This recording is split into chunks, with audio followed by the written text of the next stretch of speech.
Amalan ni sahabat buat. Tuan-tuan, dia buat nampak simple, tapi dia, tuan-tuan, berebut malaikat untuk masukkan dia dalam syurga. Apa amalannya?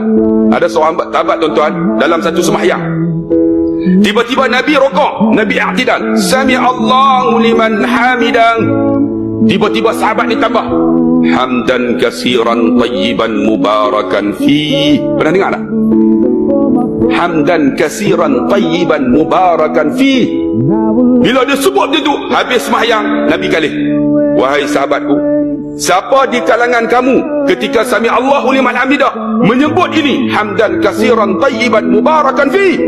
Sahabat tak berani nak angkat, semua tak berani. Siapa? Tiba-tiba sahabat yang angkat dalam keadaan ketakutan, aku ya Rasulullah. Wahai sahabatku, ketika engkau menyebut hamdan kasiran tayyiban mubarakan fi, malaikat berbondong-bondong turun untuk menulis akan pahala kamu untuk masuk syurga.